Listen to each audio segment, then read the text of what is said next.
In India, there are 7 holy pilgrimage sites that are known as Sapt Mokshapuri. They are said to bless the pilgrim with moksha, liberation from the cycle of birth and death. They are Ayodhya, Mathura, Maya, Kashi, Kanchi, Avantika, and Dwarka. In this video, we are going to learn about the story of Ayodhya, the first of the 7 holy sites. Welcome to Dharma Darshan YouTube channel.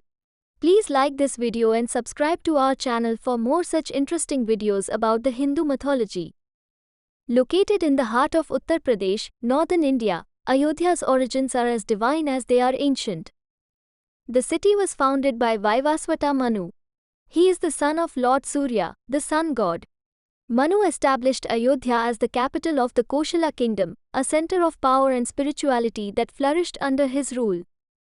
As his time passed, Manu divided his realm among his 9 sons, with Ikshvaku, the eldest, inheriting Ayodhya.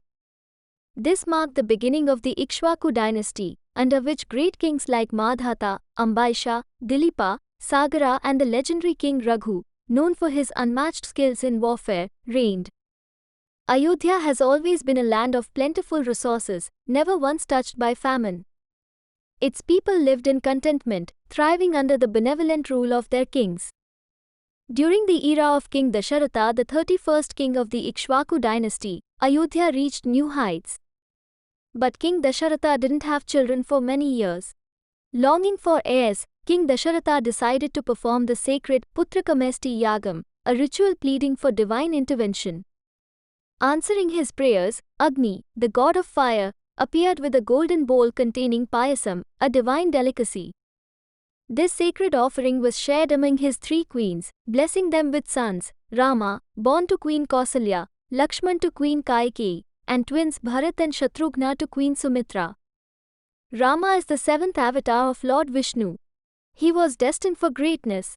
His birth was not just a blessing to his family but a promise of hope to the world, marking the beginning of a saga that would define the essence of dharma and righteousness. He is born to fight evil and save the world.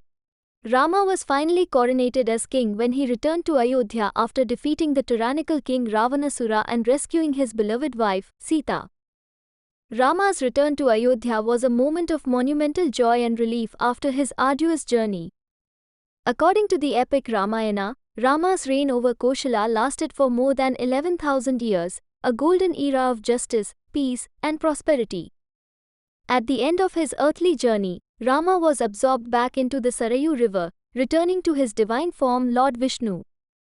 Centuries later, around 2100 years ago, King Vikramaditya from Ujjain reaffirmed Ayodhya's significance by recognizing it as the birthplace of Lord Sri Rama.